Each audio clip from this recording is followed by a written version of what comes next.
Welcome back to my YouTube channel. ಎಲ್ಲರೂ ಹೇಗಿದ್ದೀರಾ? ಎಲ್ಲರೂ ಚೆನ್ನಾಗಿದ್ದೀರಾ ಅಂತ ಅನ್ಕೊತೀನಿ. ನಾನು ಕೂಡ ತುಂಬಾ ಚೆನ್ನಾಗಿದ್ದೀನಿ.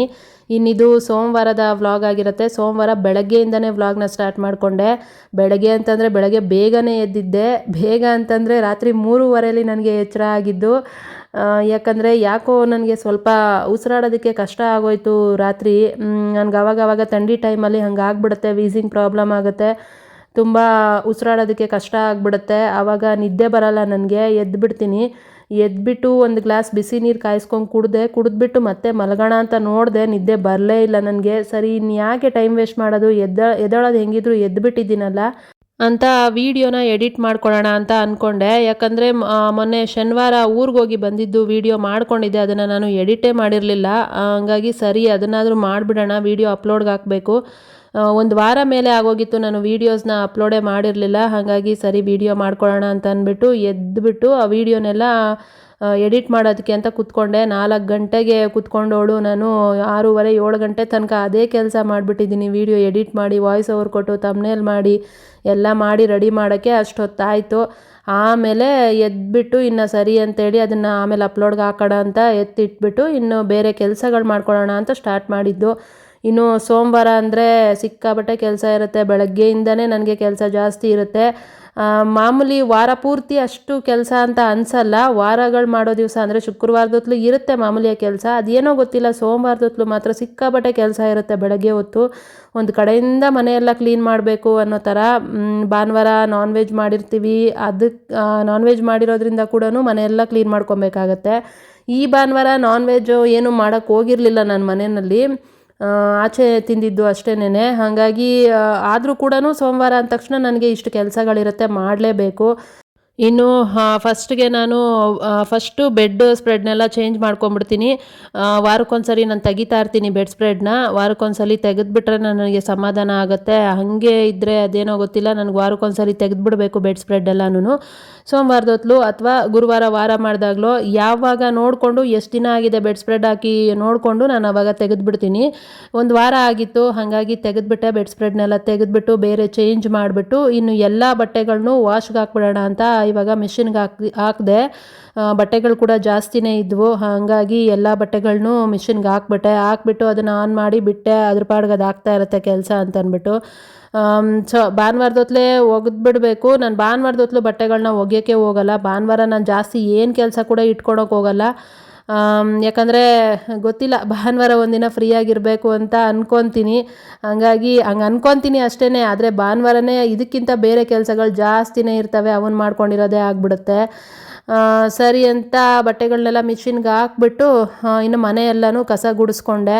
ಮನೆಯೆಲ್ಲ ಕಸ ಗುಡಿಸ್ಬಿಟ್ಟು ಇನ್ನು ಆಚೆ ಎಲ್ಲ ಇವತ್ತು ನೀರಾಕಿ ಎಲ್ಲ ತೊಳೆದು ಕ್ಲೀನ್ ಮಾಡ್ಕೊಂಡಿದ್ದೀನಿ. ವಾರಗಳ ದಿನ ಈ ಥರ ಸೋಮವಾರ ಕೂಡ ನನಗೆ ವಾರನೇ. ಆವತ್ತು ಕೂಡ ನಾನು ಮನೆಯೆಲ್ಲ ಕ್ಲೀನ್ ಮಾಡಿಕೊಂಡು ದೇವ್ರಿಗೆ ಪೂಜೆ ಮಾಡ್ತೀನಿ. ಸಾಧ್ಯ ಆದರೆ ಶಿವನ ಟೆಂಪಲ್ಗೂ ಕೂಡ ಹೋಗ್ಬಿಟ್ಟೆ ಬರ್ತೀನಿ. ಒಂದೊಂದು ಸರಿ ಹೋಗ್ತೀನಿ, ಒಂದೊಂದು ಸರಿ ಹೋಗಲ್ಲ. ಆದರೆ ಮಾತ್ರ ಹೋಗ್ತೀನಿ, ಹೋಗಿ ಬರ್ತೀನಿ. ಆದರೆ ನನ್ನಿಂದ ಟೈಮ್ ಇಲ್ಲ ಅನ್ನೋದಾದರೆ ಮಾತ್ರ ಹೋಗಲ್ಲ ಅಷ್ಟೇನೆ. ಇನ್ನು ಮನೆಯೆಲ್ಲ ಕಸ ಗುಡಿಸ್ಕೊಂಡಾದ್ಮೇಲೆ ಇನ್ನು ಆಚೆ ಎಲ್ಲನೂ ನೀರು ಹಾಕಿ ತೊಳ್ಕೊಂಬಿಡೋಣ ಅಂತ ನೀರು ತೊಗೊಂಡೋದೆ. ಹೊಸಲನ್ನೆಲ್ಲನೂ ನೀರು ಹಾಕಿ ತೊಳ್ಕೊತಾ ಇದ್ದೀನಿ. ಒಂದು ಸರಿ ನೀರು ಹಾಕಿ ತೊಳೆದ್ಬಿಟ್ಟಾದಮೇಲೆ ಕೊನೆಯಲ್ಲಿ ಒಂದು ಸರಿ ನಾನು ಮತ್ತೆ ಬಟ್ಟೆನಲ್ಲಿ ಒರೆಸ್ಕೊಂಡು ಆಮೇಲೆ ಅರಿಶಿನ ಕುಂಕುಮ ಇಡೋದು. ನೀರು ಹಾಕಿ ತೊಳೆದ್ಮೇಲೆ ಹಂಗೆ ಬಿಡಲ್ಲ ನಾನು ಹೊಸಲನ್ನ, ಹಾಳಾಗ್ಬಿಡುತ್ತೆ ಬೇಗ ಅಂತ. ನಮ್ಮ ಮನೆಯವರು ಬೈತಾ ಇರ್ತಾರೆ, ಹೊಸಲನ್ನ ಹಂಗೆ ನೀರು ಹಾಕಿ ತೊಳಿಬೇಡ ಅಂತ ಅಂದ್ಬಿಟ್ಟು, ಬಟ್ಟೆಲಿ ಒರೆಸ್ಕೊ ಅಂತ. ಆದರೆ ಅದು ಬರೀ ಬಟ್ಟೆಲಿ ಒರೆಸಿದ್ರೆ ನನಗೆ ಸಮಾಧಾನ ಆಗಲ್ಲ.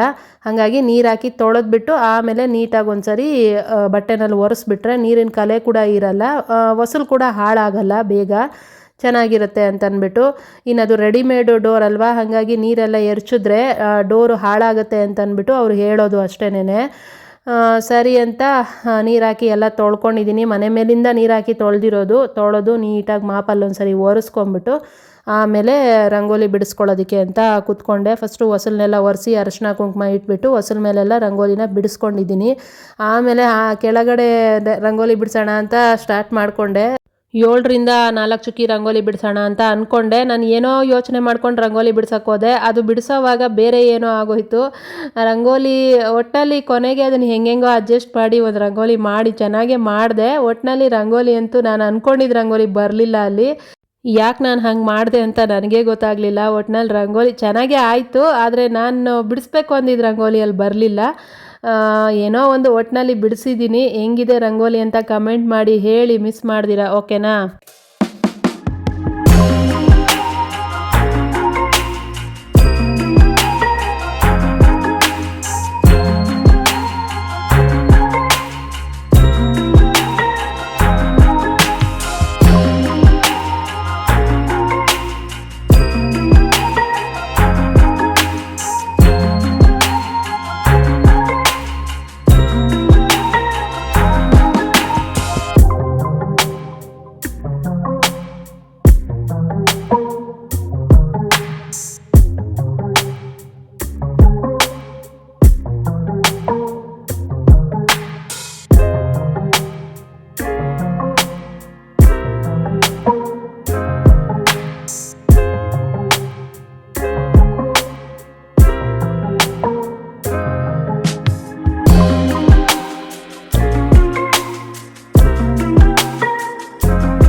ಫೈನಲಿ ಏನೋ ಒಂದು ಅಡ್ಜಸ್ಟ್ಮೆಂಟ್ ಮಾಡಿ ರಂಗೋಲಿನ ಬಿಡಿಸ್ಬಿಟ್ಟೆ. ಇದು ತುಳಸಿ ಗಿಡದ ಹತ್ರ ಹಾಕಿರೋ ರಂಗೋಲಿ, ಇದು ಕೂಡ ಚೆನ್ನಾಗಿದೆ, ಆದರೆ ವಿಡಿಯೋ ಮಾಡ್ಕೊಳ್ಲಿಲ್ಲ ಅಷ್ಟೇನೆ. ಇನ್ನಿದು ಬಾಗ್ಲ ಹತ್ರ ಹಾಕಿರೋ ರಂಗೋಲಿ ಚೆನ್ನಾಗಿ ಕಾಣ್ತಿದೆ ಅಲ್ಲ, ಸುತ್ತ ಕಣ್ಣುಗಳು ಬೇರೆ ಬಿಡಿಸ್ಬಿಟ್ಟಿದ್ದೀನಿ, ಒಂಥರ ಚೆನ್ನಾಗಿ ಕಾಣಿಸ್ತಾ ಇತ್ತು.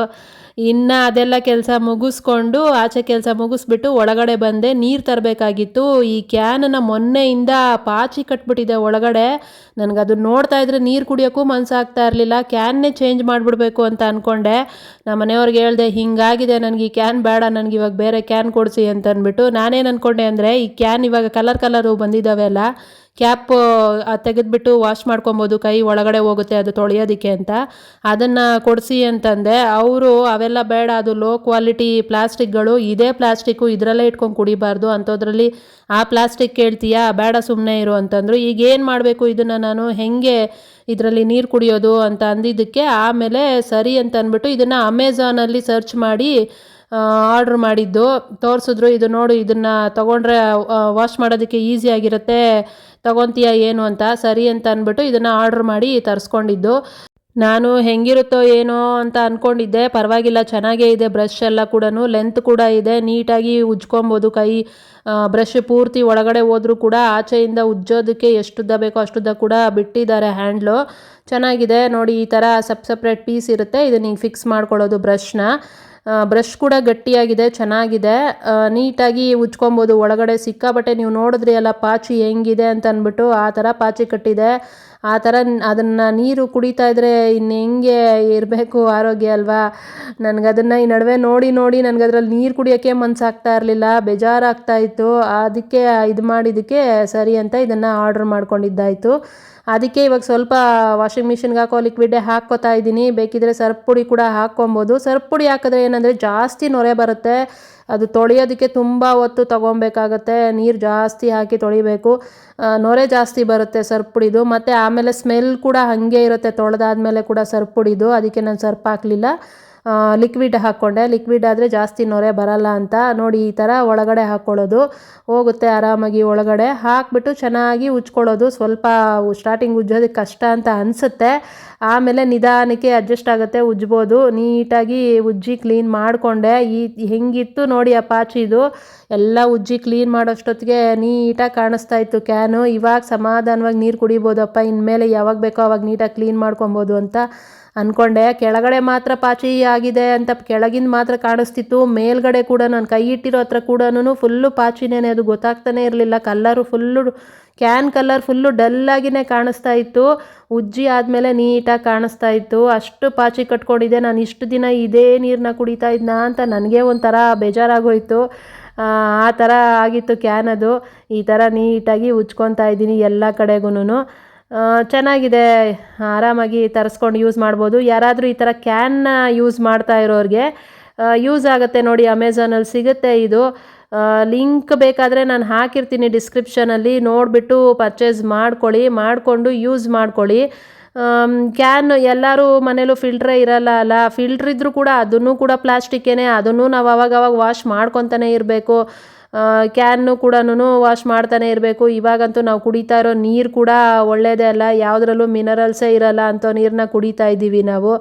ಏನು ಮಾಡೋಕ್ಕಾಗತ್ತೆ, ಫಿಲ್ಟ್ರ್ ನೀರಿಗೆ ಅಡ್ಜಸ್ಟ್ ಆಗಿಬಿಟ್ಟಿದೆ ಬಾಡಿ. ಇವಾಗ ಮತ್ತೆ ನಾವು ಅದೇ ಬೋರ್ ನೀರನ್ನ ಕುಡಿತೀವಿ, ಟ್ಯಾಂಕ್ ನೀರನ್ನ ಕುಡಿತೀವಿ ಅಂತಂದರೆ ಆಗಲ್ಲ ನಮಗೆ. ಫಿಲ್ಟ್ರ್ ನೀರಿಗೆ ಅಡ್ಜಸ್ಟ್ ಆಗಿರೋ ಬಾಡಿ ಇವಾಗ, ಹಾಗಾಗಿ ಫಿಲ್ಟ್ರ್ ನೀರೇ ಬೇಕು. ಆ ನೀರಲ್ಲಿ ಬರೋದನ್ನೆಲ್ಲ ತೆಗೆದುಬಿಟ್ಟು ಫಿಲ್ಟ್ರ್ ಮಾಡಿ ಕೊಡ್ತಾರೆ. ಆ ನೀರನ್ನೇ ತೊಗೊಂಬಂದು ನಾವು ಕುಡಿತೀವಿ. ಅದಕ್ಕೆ ಈ ಕ್ಯಾನ್ ಈ ಥರ ಪಾಚಿ ಕಟ್ಟೋದು ನೋಡಿ. ಕರೆಕ್ಟಾಗಿ ಅಂದರೆ ಬೋರ್ ನೀರು ಅದೆಲ್ಲ ನೀರುಗಳಂದರೆ ಈ ಥರ ಪಾಚಿ ಕಟ್ಟಲ್ಲ. ಈ ಫಿಲ್ಟ್ರ್ ನೀರುಗಳೇ ಹಿಂಗೆ ಪಾಚಿ ಕಟ್ಟೋದು. ಎಷ್ಟು ಕಲರ್ ಗ್ರೀನಾಗಿತ್ತು ನೋಡಿ, ಅಷ್ಟು ಪಾಚಿ ಕಟ್ಟಿತ್ತು ಅದು. ಎಲ್ಲ ನೀಟಾಗಿ ಉಜ್ಜಿ ಕ್ಲೀನ್ ಮಾಡಿಕೊಂಡೆ. ಸುಮಾರು ಒಂದು 10-15 ನಿಮಿಷದವರೆಗೂ ಉಜ್ಜಿದ್ದೀನಿ ಕ್ಯಾನ್ನ, ಸಮಾಧಾನ ಆಗೋ ತನಕ ಉಜ್ಜಿದ್ದೀನಿ. ಅಷ್ಟು ಪಾಚಿ ಕಟ್ಟಿತ್ತು. ಉಜ್ತಾ ಇದ್ರೆ ನನಗೆ ಅದೊಂಥರ ಅನ್ನಿಸ್ತಾಯಿತ್ತು, ಎಷ್ಟು ಗ್ರೀನ್ ಕಲರಾಗಿ ಬರ್ತಿದೆ, ಇಷ್ಟು ಪಾಚಿ ಇತ್ತ ಇದರಲ್ಲಿ ಅಂತ ಅಂದ್ಬಿಟ್ಟು. ಹೆಂಗೋ ಬ್ರಷ್ ತರಿಸ್ಕೊಂಡಿದ್ದು ಒಳ್ಳೇದಾಯಿತು. ಇನ್ಮೇಲೆ ಯಾವಾಗ ಬೇಕೋ ಆವಾಗ ಕ್ಲೀನಾಗಿ ಉಜ್ಜಿ ತೊಳೆದು ನಾವು ಯೂಸ್ ಮಾಡ್ಕೊಬೋದು ಅಂತ ಅಂದ್ಬಿಟ್ಟು ತಗೊಂಡೆ. ಇದರ ರೇಟು ಎಷ್ಟೋ ಇತ್ತಲ್ಲಪ್ಪ, 170 ಎಷ್ಟೋ ಅಷ್ಟೇ. ಒಟ್ಟಿನಲ್ಲಿ 200 ರೂಪಾಯಿ ಒಳಗಡೆನೇ ಇತ್ತು, ಜಾಸ್ತಿ ಏನಲ್ಲ, 200 ರೂಪಾಯಿ ಒಳಗಡೆನೇ. ನಾನು ಲಿಂಕ್ ಹಾಕಿರ್ತೀನಿ, ಬೇಕಿದ್ರೆ ನೀವು ನೋಡಿಬಿಟ್ಟು ಪರ್ಚೇಸ್ ಮಾಡ್ಕೊಳ್ಳಿ. ಯಾರಾದರೂ ಕ್ಯಾನ್ ಯೂಸ್ ಮಾಡೋರು ಬೇಕಾಗತ್ತೆ ಈ ಥರದ್ದು ಬ್ರಷ್ ಅನ್ನೋರು, ಅಥವಾ ಬೇರೆ ಏನಕ್ಕಾದರೂ ಯೂಸ್ ಆಗುತ್ತೆ ಬ್ರಷ್ ಅನ್ನೋರು ಕೂಡ ತೊಗೊಬೋದು. ಬ್ರಷ್ ಚೆನ್ನಾಗಿದೆ, ಸ್ಟ್ರಾಂಗ್ ಆಗಿದೆ, ಚೆನ್ನಾಗಿ ಕ್ಲೀನ್ ಮಾಡ್ಬೋದು. ತಗೊಂಡು ಯೂಸ್ ಮಾಡ್ಕೊಳ್ಳಿ. ನಾನು ಇಷ್ಟು ದಿನ ಯಾಕೆ ತರಿಸ್ಕೊಂಡಿಲ್ಲ ಅಂತ ಯೋಚನೆ ಮಾಡ್ತಾ ಇದ್ದೆ. ಕೊನೆಗೆ ನಮ್ಮ ಮನೆಯವರೇ ಅದನ್ನು ತೋರಿಸಿದ್ರು, ನೋಡಿ ಇದಿದೆ ತರಿಸ್ಕೊತೀಯಾ ಹೆಂಗೆ ಅಂತ ಅಂದ್ಬಿಟ್ಟು. ಇನ್ನು ಕ್ಯಾನ್ಗೆ ಸುಮ್ಮನೆ ದುಡ್ಡಿಟ್ರು ಮತ್ತೆ ಪ್ಲಾಸ್ಟಿಕ್ ಕ್ಯಾನೇ ತರಬೇಕಲ್ಲ ಅಂತ ಅಂದ್ಬಿಟ್ಟು ಸರಿ ಅಂತ ಇದನ್ನೇ ತರಿಸ್ಕೊಂಡಿದ್ದಾಯಿತು. ನೀಟಾಗಿ ವಾಶ್ ಮಾಡಿದ್ದೀನಿ. ಚೆನ್ನಾಗಿ ಉಜ್ಜಿ ಆದಮೇಲೆ ಒಂದು 10-15 ನಿಮಿಷ ಚೆನ್ನಾಗಿ ಉಜ್ಜಿ ಆದಮೇಲೆ ನೀರು ಹಾಕಿ ಚೆನ್ನಾಗಿ ಒಂದು 2-3 ಸಲ ಫುಲ್ಲು ಅದು ನೊರೆ ಥರ ಬರೋದೆಲ್ಲ ಹೋಗೋ ತನಕ ನೀಟಾಗಿ ತೊಳ್ಕೊಂಡೆ ಕ್ಯಾನ್ನ. ನನಗೆ ಅಷ್ಟು ತೊಳೆದ್ರೇ ಸಮಾಧಾನ ಆಗುತ್ತೆ. ಸಮಾಧಾನ ಆಗೋ ತನಕ ತೊಳೆದಿದ್ದೀನಿ ಕ್ಯಾನು. ತೊಳೆದಾದಮೇಲೆ ಇನ್ನು ನೀರು ತೊಗೊಂಬಂದಿದ್ದಾಯಿತು. ಬೇಕಿದ್ದರೆ ನೋಡಿ ಪರ್ಚೇಸ್ ಮಾಡಿಕೊಂಡು ಯೂಸ್ ಮಾಡ್ಕೊಳ್ಳಿ. ನೋಡಿ ಫೈನಲಾಗಿ ಕ್ಯಾನ್ ತೊಳೆದ್ಮೇಲೆ ಈ ಥರ ಕಾಣಿಸ್ತಾ ಇದೆ. ಆವಾಗಲೇ ಯಾವ ಕಲರಲ್ಲಿತ್ತು, ಹಸಿರು ಕಲರ್ ಆಗಿಬಿಟ್ಟಿತ್ತು, ಫುಲ್ ಡಾರ್ಕಾಗಿ. ಇವಾಗ ನೀಟಾಗಿ ತೊಳೆದಾದ್ಮೇಲೆ ಹೊಸ ಕ್ಯಾನ್ ಥರ ಕಾಣಿಸ್ತಾ ಇದೆ. ಚೆನ್ನಾಗಿದೆ ಪ್ರಾಡಕ್ಟು. ನೋಡಿ ಲೆಂತ್ ಕೂಡ ಇದೆ, ಅದ್ರ ಪಕ್ಕದಲ್ಲೇ ಇಟ್ಟು ತೋರಿಸ್ತಾ ಇದ್ದೀನಿ ನಿಮಗೆ ಎಷ್ಟು ಲೆಂತ್ ಇದೆ ಅಂತ ಅಂದ್ಬಿಟ್ಟು. ಇನ್ನು ಕ್ಯಾನ್ ತೊಳೆದಿದ್ದ ಕೆಲಸನೂ ಮುಗ್ದಿದ್ದಾದಮೇಲೆ ಇನ್ನು ನಾನು ಸ್ನಾನಕ್ಕೆ ಅಂತ ನೀರಿಟ್ಬಿಟ್ಟು ಇವಾಗ ಮನೆಯೆಲ್ಲ ಒರೆಸ್ಕೊತಾ ಇದ್ದೀನಿ. ಇನ್ನು ಮನೆಯೆಲ್ಲ ನೀಟಾಗಿ ಒರೆಸ್ಕೊಂಡಾದ್ಮೇಲೆ ನೀರು ಕಾದ್ಮೇಲೆ ನಾನು ಕೂಡ ಸ್ನಾನ ಮಾಡಿಕೊಂಡು ರೆಡಿಯಾಗಿ ಇನ್ನು ದೇವ್ರ ಪೂಜೆಗೆಲ್ಲ ರೆಡಿ ಮಾಡಿಕೊಂಡೆ. ಸೋಮವಾರ ಅಲ್ವಾ, ಹಾಗಾಗಿ ದೇವ್ರಿಗೆ ದೀಪ ಹಚ್ಚಬೇಕು. ಪೂಜೆ ಐಟಮ್ಸ್ ಎಲ್ಲ ತೊಳೆಯೋ ಕೆಲಸ ಏನೂ ಇಲ್ಲ, ವೀಕ್ಲಿ ಒನ್ಸ್ ಅಷ್ಟೇ ಅಲ್ವಾ ತೊಳ್ಕೊಳ್ಳೋದು. ನಾನು ಗುರುವಾರ ಅಥವಾ ಶುಕ್ರವಾರ ಯಾವ ದಿನ ಆದರೆ ಆ ದಿನ ಮಾಡ್ಕೊಂಬಿಡ್ತೀನಿ. ವಾರಕ್ಕೊಂದೇ ಸಲಿನೇ ತೊಳೆಯೋಕೆ ಹೋಗೋದು. ಇನ್ನು ಪೂಜೆಗೆಲ್ಲ ಕೂಡ ರೆಡಿ ಮಾಡಿಬಿಟ್ಟೆ. ಒಣಗಿರೋ ಹೂವೆಲ್ಲ ತೆಗೆದುಬಿಟ್ಟು ನೀಟಾಗಿ ಧೂಳೆಲ್ಲ ಒರೆಸ್ಕೊಂಡು ಪೂಜೆಗೆ ಅಂದರೆ ದೀಪಕ್ಕೆ ಎಣ್ಣೆ ಎಲ್ಲ ಹಾಕ್ಕೊಂಡು ಇವಾಗ ದೀಪನ ಹಚ್ತಾ ಇದ್ದೀನಿ. ದೀಪ ಹಚ್ಚಿ ಇನ್ನು ಪೂಜೆನೆಲ್ಲ ಮುಗಿಸ್ಕೊಂಡೆ. ಸೋಮವಾರದ ಪೂಜೆ ಕೂಡ ಆಯಿತು.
ಇನ್ನು ಪೂಜೆ ಕೂಡ ಮಾಡ್ಕೊಂಡಿದ್ದಾಯಿತು. ದೇವ್ರ ಹತ್ರ ಏನೇನು ಬೇಕೋ ಎಲ್ಲ ಕೇಳ್ಕೊಂಡಿದ್ದು ಆಯಿತು. ಏನೂ ಕೇಳಕ್ಕೆ ಹೋಗಲ್ಲ, ಒಂದು ವಿಚಾರ ಆಗಬೇಕಾಗಿತ್ತು, ಅದ್ರ ಬಗ್ಗೆ ಮಾತ್ರ ದೇವ್ರ ಹತ್ರ ಕೇಳ್ಕೊಂಡಿದ್ದೀನಿ ಅಷ್ಟೇನೆ. ಅದು ಏನು ಅಂತ ನಾನು ನೆಕ್ಸ್ಟ್ ವೀಡಿಯೋದಲ್ಲಿ ಹೇಳ್ತೀನಿ. ಇನ್ನು ತಿಂಡಿಗೆ ಅಂತ ಅಂದ್ಬಿಟ್ಟು ಬೇರೆ ಏನು ಮಾಡಲಿಲ್ಲ. ನಮ್ಮಮ್ಮ ಅನ್ನ ಸಾರು ಮಾಡಿಬಿಟ್ಟಿದ್ರು, ಸರಿ ಅಂತ ಅದನ್ನೇ ಹೋಗಿ ತೊಗೊಂಬಂದೆ. ಇನ್ನು ಬಿಸಿ ಅನ್ನದ ಮೇಲೆ ಒಂದು ಸ್ಪೂನ್ ತುಪ್ಪ ಹಾಕ್ಕೊಂಡು ತಿಂದರೆ ನನಗೆ ಸಿಕ್ಕಾಪಟ್ಟೆ ಇಷ್ಟ ಆಗುತ್ತೆ. ಬೇಳೆ ಸಾರು ಬೇರೆ ಅಲ್ವಾ, ತುಪ್ಪ ಹಾಕ್ಕೊಂಡು ತಿಂದರೆ ಚೆನ್ನಾಗಿ ಅನಿಸುತ್ತೆ. ಹಾಗಾಗಿ ತುಪ್ಪನ ಹಾಕ್ಕೋತಾ ಇದ್ದೀನಿ. ತುಪ್ಪನ ತಿನ್ನಬೇಕು, ಆವಾಗವಾಗ ಆರೋಗ್ಯಕ್ಕೆ ಒಳ್ಳೆಯದು. ಡೈಲಿ ದಿನಕ್ಕೆ 2 ಸ್ಪೂನ್ ತಿನ್ನೋದು ಒಳ್ಳೆಯದು. ಇನ್ನು ತಿಂಡಿ ಕೂಡ ಮಾಡಿ ಮುಗಿಸ್ಕೊಂಡೆ. ಅದಾದಮೇಲೆ ಇವಾಗ ನವಿಲ್ಗರಿ ತೋರಿಸ್ತಾ ಇದ್ದೀನಿ ಅಲ್ಲ, ಎಷ್ಟು ಚೆನ್ನಾಗಿ ಕಾಣಿಸ್ತಾ ಇದೆ. ನಾನು ಎಲ್ಲಿ ತೊಗೊಂಬಂದೆ ಹೇಳಿ, ಮೊನ್ನೆ ವೀಡಿಯೋ ನೋಡಿರೋರಿಗೆ ಗೊತ್ತಿರುತ್ತೆ. ನಮ್ಮ ಊರಿಗೆ ಹೋಗಿದ್ದಾಗ ರಾಗಿ ಹೊಲದಲ್ಲಿ ಸಿಕ್ಕಿದ್ದು ನವಿಲ್ಗರಿ ಇವೆರಡೂ ಸಕ್ಕದಾಗಿ ಕಾಣಿಸ್ತಾ ಇದೆ. ಅದಕ್ಕೆ ಟಿ ವಿ ಮೇಲೆ ಇಟ್ಟಿದ್ದೀನಿ ಅದನ್ನು. ನನಗೆ ಈ ಹಾಫ್ ನವಿಲ್ಗರಿ ಇದೆ ಅಲ್ಲ, ಅದು ತುಂಬ ಚೆನ್ನಾಗಿ ಕಾಣಿಸ್ತಾ ಇದೆ, ತೆಂಗಿನ ಗರಿ ಥರ ಸಕ್ಕದಾಗಿದೆ. ನಂಗೆ ಸಖತ್ ಇಷ್ಟ ಆಗೋಯ್ತು, ಅದಕ್ಕೆ ಅಲ್ಲಿ ಇಟ್ಟಿದ್ದೀನಿ ಅದನ್ನು.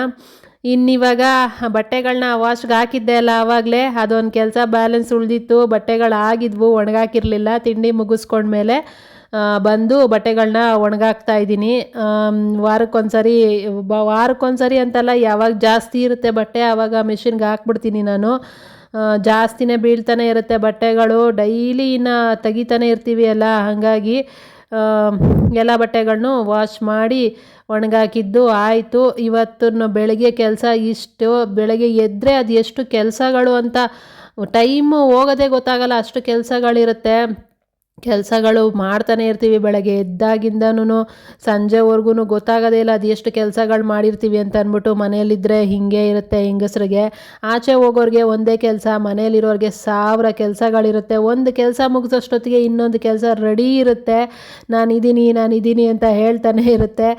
ಇನ್ನು ಕಣ್ಣಿಗೆ ಕಾಣಿಸಿದ್ಮೇಲೆ ಮಾಡಲೇಬೇಕು ಕೆಲಸನ, ಇಲ್ಲಾಂದರೆ ಸಮಾಧಾನ ಆಗಲ್ಲ. ಹಂಗಾಗಿ ಸರಿ ಅಂತ ಅಂದ್ಬಿಟ್ಟು ಇನ್ನು ಒಗೆದಿರೋ ಬಟ್ಟೆಗಳನ್ನೆಲ್ಲ ಇವಾಗ ಒಣಗಾಕ್ತಾ ಇದ್ದೀನಿ.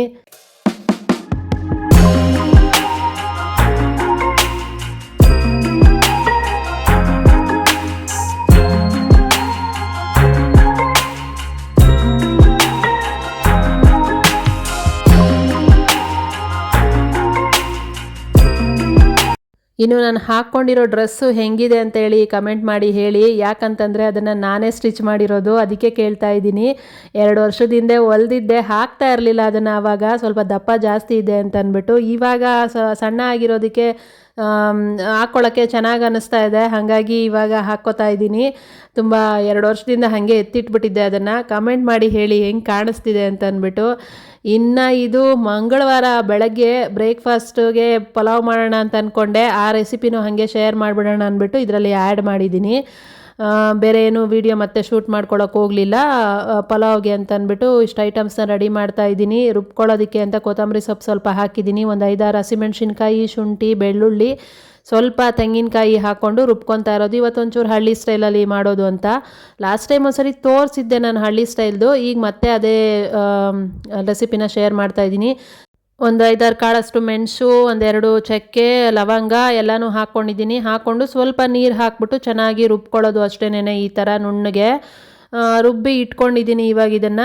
ಇವಾಗ ಪಾತ್ರೆ ಇಟ್ಬಿಟ್ಟು ಒಗ್ಗರಣೆ ಮಾಡ್ಕೊಬೇಕು. ಅದಕ್ಕೂ ಮುಂಚೆ ಒಗ್ಗರಣೆಗೆಲ್ಲನೂ ಇಷ್ಟು ಐಟಮ್ಸ್ನ ರೆಡಿ ಮಾಡ್ಕೊಂಡಿದ್ದೀನಿ. ಚಕ್ಕೆ, ಲವಂಗ, ಸೋಂಪು, ಕಲ್ಲುವು, ಕಸೂರಿ ಮೇಥಿ, ಪಲಾವ್ ಎಲೆ ಎಲ್ಲನೂ. ಒಂದು 3 ಹುಳಿ ಟೊಮೆಟೊ ಕಟ್ ಮಾಡಿ ಇಟ್ಕೊಂಡಿದ್ದೀನಿ. 1 ಈರುಳ್ಳಿನ ಕಟ್ ಮಾಡಿ ಇಟ್ಟಿದ್ದೀನಿ. ಈ ಕಡೆ ಇನ್ನು ತರಕಾರಿಗಳು, ಬೀನ್ಸು, ಕ್ಯಾರೆಟು, ಆಲೂಗೆಡ್ಡೆನ ಕಟ್ ಮಾಡಿ ಇಟ್ಟಿದ್ದೀನಿ. ಇನ್ನೀಗ ಕುಕ್ಕರ್ ಇಟ್ಕೊಂಡು ಕುಕ್ಕರ್ಗೆ ಒಂದು 5-6 ಸ್ಪೂನಷ್ಟು ಎಣ್ಣೆ ಹಾಕ್ಕೊಂಡೆ. ಜೊತೇಲಿ ಒಂದು 2 ಸ್ಪೂನಷ್ಟು ತುಪ್ಪ ಕೂಡ ಹಾಕ್ಕೊಂಡಿದ್ದೀನಿ, ಚೆನ್ನಾಗಿರುತ್ತೆ ಅಂತ ಅಂದ್ಬಿಟ್ಟು. ತುಪ್ಪ ಇದ್ದರೆ ಹೀಗೇ ಹಾಕಿ ಖಾಲಿ ಮಾಡ್ತೀನಿ. ನಮ್ಮ ಮನೆಯವರು ಎಷ್ಟು ತಂದುಕೊಟ್ರು ಖಾಲಿ ಮಾಡಿಬಿಡ್ತೀಯಾ ಅಂತ ಇರ್ತಾರೆ. ಇನ್ನು ಇದಕ್ಕೆ ತಗೊಂಡಿರೋ ಎಲ್ಲ ಸ್ಪೈಸಸ್ನು ಹಾಕ್ಬಿಟ್ಟು ಸ್ವಲ್ಪ ಫ್ರೈ ಮಾಡ್ತಾ ಇದ್ದೀನಿ. ಆಮೇಲೆ ಇದಕ್ಕೆ ಕಟ್ ಮಾಡಿ ಇಟ್ಕೊಂಡಿರೋ ಈರುಳ್ಳಿ ಕೂಡ ಹಾಕ್ಕೊಂಡು ಈರುಳ್ಳಿನ ಚೆನ್ನಾಗಿ ಫ್ರೈ ಮಾಡ್ಕೊಬೇಕು, ಕೆಂಪಗಾಗೋ ತನಕ. ಈರುಳ್ಳಿ ಚೆನ್ನಾಗಿ ಫ್ರೈ ಮಾಡಾದಮೇಲೆ ತರಕಾರಿ ಕಟ್ ಮಾಡಿ ಇಟ್ಕೊಂಡಿದ್ನಲ್ಲ ಅದನ್ನು ಹಾಕ್ಕೊಡ್ತಾ ಇದ್ದೀನಿ. ಹಾಕ್ಕೊಂಡು ಅದನ್ನು ಸ್ವಲ್ಪ ಎಣ್ಣೆಯಲ್ಲಿ ಫ್ರೈ ಮಾಡ್ಕೊಂಡಾದ್ಮೇಲೆ ಟೊಮೆಟೊ ಹಾಕ್ಕೊಳ್ತೀನಿ. ಟೊಮೆಟೊನೂ ಕೂಡ ಹಾಕ್ಕೊಂಡು ಅದನ್ನು ಸ್ವಲ್ಪ ಫ್ರೈ ಮಾಡ್ಕೊಬೇಕು ಚೆನ್ನಾಗಿ ಸ್ವಲ್ಪ ಹೊತ್ತು ಫ್ರೈ ಮಾಡ್ಕೊಂಡಾದ್ಮೇಲೆ ರುಬ್ಬಿಟ್ಕೊಂಡಿರೋ ಮಸಾಲೆನ ಹಾಕ್ಕೊಂಡು ಮಸಾಲೆನ ನೀರು ಬಿಡಬೇಕು, ಅದು ಚೆನ್ನಾಗಿ ಅಂದರೆ ನೀರೆಲ್ಲ ಡ್ರೈ ಆಗಬೇಕು ಪೂರ್ತಿ, ಆ ಥರ ಫ್ರೈ ಮಾಡ್ಕೊಬೇಕಾಗತ್ತೆ. ಚೆನ್ನಾಗಿ ಫ್ರೈ ಮಾಡ್ಕೊಬೇಕು, ಆ ಮಸಾಲೆದು ಹಸಿ ಸ್ಮೆಲ್ಲೆಲ್ಲ ಹೋಗೋ ಥರ ಚೆನ್ನಾಗಿ ಫ್ರೈ ಮಾಡಿಕೊಂಡು ಅದಕ್ಕೆ ಒಂದೇ ಒಂದು ಸ್ಪೂನಷ್ಟು ಧನಿಯಾ ಪುಡಿ ಮತ್ತು ಒಂದು ಅರ್ಧ ಸ್ಪೂನಷ್ಟು ಗರಂ ಮಸಾಲ, ಇಷ್ಟೇ, ಇದಕ್ಕೆ ಬೇರೆ ಏನು ಹಾಕಲ್ಲ ನಾನು. ಇಷ್ಟನ್ನು ಹಾಕ್ಕೊಂಬಿಟ್ಟು ಚೆನ್ನಾಗಿ ಅದು ನೀರೆಲ್ಲ ಬಿಟ್ಟು ಡ್ರೈ ಆಗಬೇಕು, ಅಲ್ಲಿ ತನಕ ಫ್ರೈ ಮಾಡ್ಕೊಬೇಕು. ಅಷ್ಟು ಚೆನ್ನಾಗಿ ಫ್ರೈ ಮಾಡ್ಕೊಂಡಾದ ಮೇಲೆ ಅದಕ್ಕೆ ತೊಳೆದು ನೆನೆಸಿ ಇಟ್ಟಿದ್ದೀನಿ ಅಕ್ಕಿನ ಮುಂಚೆನೇ. ಆ ಅಕ್ಕಿನ ಹಾಕ್ಕೊಂಡು 1 ಗ್ಲಾಸಷ್ಟು ಅಕ್ಕಿನ ತೊಳೆದು ನೆನೆಸಿಟ್ಟಿರೋದು, ಅದನ್ನು ಅಕ್ಕಿನ ಹಾಕ್ಕೊಂಡು ಅಕ್ಕಿ ಕೂಡ ಒಂದ್ಸರಿ ಚೆನ್ನಾಗಿ ಮಿಕ್ಸ್ ಮಾಡಿಬಿಟ್ಟು ಆಮೇಲೆ 1 ಗ್ಲಾಸ್ಗೆ 2 ಗ್ಲಾಸ್ ನೀರು ಹಾಕಬೇಕು. ಸ್ವಲ್ಪ ಉದ್ರುದ್ರಾಗ ಬೇಕು ಅಂದರೆ 1/4 ಗ್ಲಾಸಷ್ಟು ಕಮ್ಮಿ ಹಾಕ್ಕೊಂಡ್ರೆ ಉದ್ರುದ್ರಾಗುತ್ತೆ. ನನಗೆ ಸ್ವಲ್ಪ ಮೆತ್ತಗೆ ಬೇಕು, ಹಾಗಾಗಿ 2 ಗ್ಲಾಸ್ನ ನೀರು ಹಾಕ್ಕೊತಾ ಇರೋದು. 2 ಗ್ಲಾಸ್ ನೀರು ಹಾಕ್ಕೊಂಡು ರುಚಿಗೆ ಎಷ್ಟು ಬೇಕೋ ಅಷ್ಟು ಉಪ್ಪು ಕೂಡ ಹಾಕ್ಬಿಟ್ಟು ಕುಕ್ಕರ್ ಲಿಡ್ನ ಕ್ಲೋಸ್ ಮಾಡಿ ಒಂದು 2 ವಿಷಲ್ ಆದರೆ ಸಾಕು, ಬೆಂದೋಗ್ಬಿಡುತ್ತೆ ಬೇಗನೆ, ಪಲಾವ್ ರೆಡಿನೇ ಆಗಿಬಿಡುತ್ತೆ. ಚೆನ್ನಾಗಿರುತ್ತೆ, ಟ್ರೈ ಮಾಡಿ ನೋಡಿ, ಹಳ್ಳಿ ಸ್ಟೈಲಲ್ಲಿ ಮಾಡೋದು. ಇನ್ನು ಪಲಾವ್ ಕೂಡ ರೆಡಿನೂ ಆಯಿತು, ನೋಡ್ತಿರ್ಬೋದು ಎಷ್ಟು ಚೆನ್ನಾಗಿ ಕಾಣಿಸ್ತಾ ಇದೆ ಅಂತ ಅಂದ್ಬಿಟ್ಟು. ಬಿಸಿ ಬಿಸಿ ಪಲಾವು, ಮೊಸರು ಬಜ್ಜಿ ಇಟ್ಕೊಂಡು ತಿನ್ಬೋದು, ಚಟ್ನಿ ಇದ್ರೂ ತಿನ್ಬೋದು. ನಾನು ಬರೀ ಸೌತೆಕಾಯಿ ಇಟ್ಬಿಟ್ಟು ತಿನ್ಕೊತಾ ಇರೋದು ಅಷ್ಟೇನೆ. ಸಕ್ಕತ್ತಾಗಿತ್ತು ಪಲಾವ್ ಮಾತ್ರ, ಟ್ರೈ ಮಾಡಿ ನೋಡಿ. ಇನ್ನಿದು ಬ್ರೇಕ್ಫಾಸ್ಟು. ಇನ್ನು ಈ ವಿಡಿಯೋ ಕೂಡ ಇಷ್ಟೇನೆ. ಈ ವ್ಲಾಗ್ನ ನಾನು ಇಲ್ಲಿಗೆ ಎಂಡ್ ಮಾಡ್ತಾ ಇದ್ದೀನಿ. ನನ್ನ ವ್ಲಾಗ್ ನಿಮ್ಗೇನಾದರೂ ಇಷ್ಟ ಆಗಿದ್ರೆ ಪ್ಲೀಸ್ ಒಂದು ಲೈಕ್ ಮಾಡಿ, ಶೇರ್ ಮಾಡಿ, ಸಬ್ಸ್ಕ್ರೈಬ್ ಮಾಡ್ಕೊಳ್ಳಿ. ನೆಕ್ಸ್ಟು ವ್ಲಾಗಲ್ಲಿ ಸಿಗ್ತೀನಿ, ಇದಕ್ಕಿಂತ ಚೆನ್ನಾಗಿ ಏನಾದರೂ ಮಾಡ್ತೀನಿ ನೆಕ್ಸ್ಟ್ ವ್ಲಾಗಲ್ಲಿ. ಟೇಕ್ ಕೇರ್, ಬಾಯ್ ಬಾಯ್.